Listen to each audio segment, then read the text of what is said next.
Before knowing about the evolution of money, it's important to know what money is and why it is a crucial factor in human life. Money is a medium of exchange that is widely accepted in transactions for goods and services. It is a form of currency that is used to facilitate economic transactions and can be in the form of physical objects with a store of value such as shells, beads, precious metals, and paper currency or digital representations, such as credit card payments, electronic transfers and cryptocurrencies. Money also serves as a unit of account, providing a standard measure for the value of goods and services. It is a store of value, allowing people to save and accumulate wealth over time. It is a basic necessity in modern human life because it is essential for people to obtain the things they need to survive, such as food, shelter, and clothing. Money enables people to acquire resources and services that they cannot produce themselves, and it provides a standard measure of value that helps facilitate trade and commerce. Money is also necessary for economic growth and development. It serves as a medium of exchange in a market economy, allowing for the exchange of goods and services on a large scale. By using money, people can specialize in producing goods and services that they are best suited for, and trade with others who specialize in different areas. This specialization and trade allows for increased efficiency and productivity, leading to greater economic growth and higher standards of living. In addition, money serves as a store of value, allowing people to save and invest their wealth for future use. This enables individuals to plan for their future needs and provides a safety net in case of unexpected expenses or income disruptions. Overall, money is a crucial component of modern human life, enabling economic growth, facilitating trade and commerce, and providing individuals with the means to acquire the goods and services they need to live and prosper. So, humans living during Old Stone Age were mostly hunters and nomads with no system of writing or accounting. Their sole purpose of life was survival through hunting, gathering food, fishing or scavenge wild animals since there was no medium of exchange.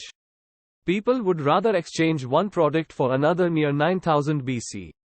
A hunter would give another hunter meat, stone axe or leather for an exchange with a good of equal importance in value.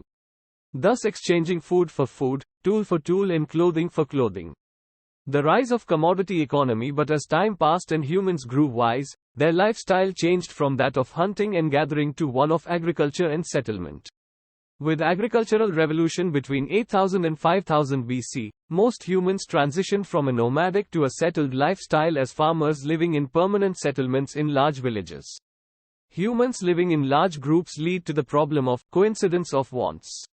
One person having surplus food and looking for exchanging it for a tool, could do so only if there was someone who could accept his food for a tool.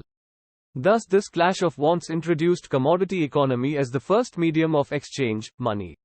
Where instead of only exchanging a product for another product, they started accepting a useful good such as wheat, grain or salt as commodity, money in exchange for a product or service. That useful good could then later be used to buy new products. At this time money was recognized as anything that had intrinsic value and store of value. Popular ancient commodities include agricultural products used for microtransactions such as cotton, wheat, grain, seeds, salt, sugar or dates. They could either eat it, store it for future use or trade it when in surplus. Domestic animals were also used as a commodity for macro transactions such as goat, sheep, horses, donkeys, pigs or cow. Cowrie shells. It was commodity economy which first gave birth to a free and fair market with transparent circulation of wealth. Near 1200 BC, humans started using cowrie shells as more direct medium of exchange. Shell currency was first used in China and then in societies living off the coast of the Pacific and Indian Oceans. People stopped using cowrie shells after it devalued due to increased supply and especially after everyone realized how for centuries they have been fooled by the elite empire to treat these worthless shells as money. It was this time when mankind's journey for finding the perfect currency finally ended. The gold and silver. Gold and silver is a perfect medium of exchange, store of value, portable, durable, rare, unit of account, divisible, fungible and which has a true intrinsic value.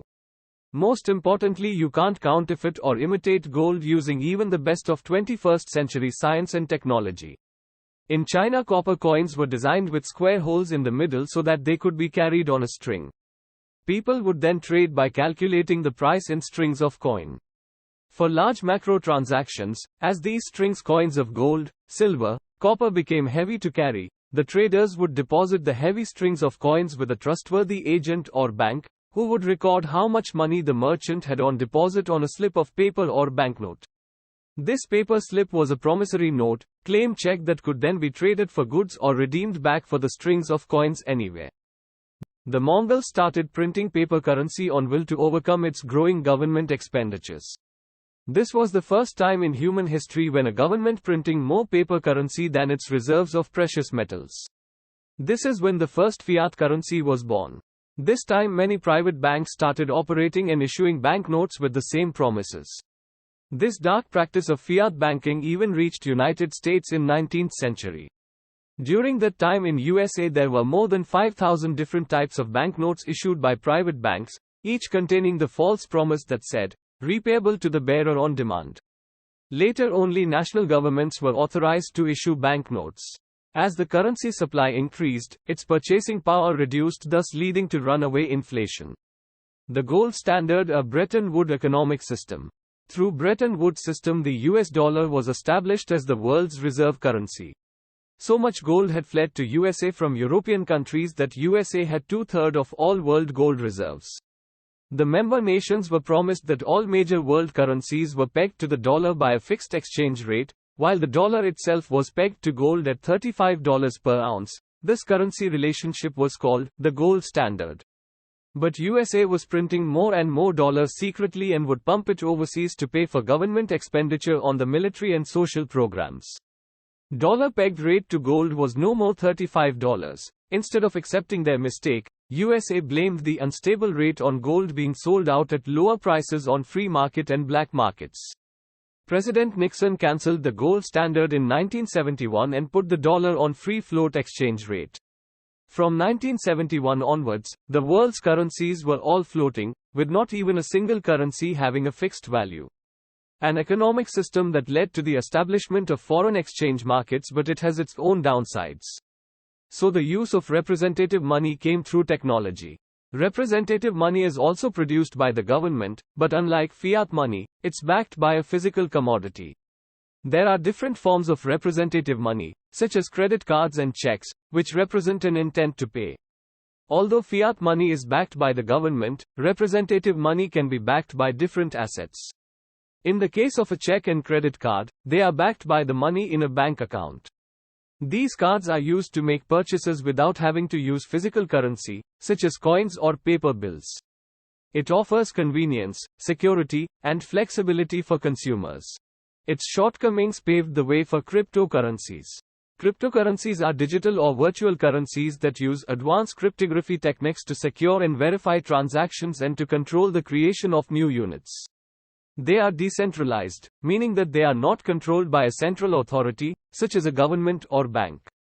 Cryptocurrencies are based on a distributed ledger technology called a blockchain, which is a public database that records and stores all transactions made using the cryptocurrency.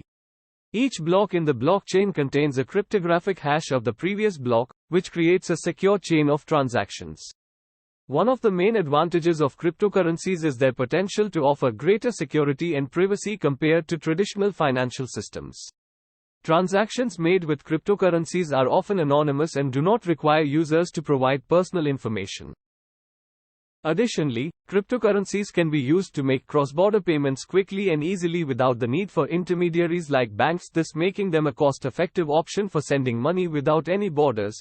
The most well-known cryptocurrency is Bitcoin, which was created in 2009. Since then, thousands of other cryptocurrencies have been created, including Ethereum, Ripple, Litecoin, and Bitcoin Cash. However, cryptocurrencies can also be highly volatile and subject to market speculation, making them a risky investment.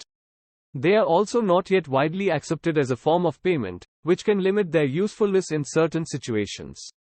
Overall, cryptocurrencies represent a new and rapidly evolving field of technology with potential benefits and risks that should be carefully considered before investing or using them.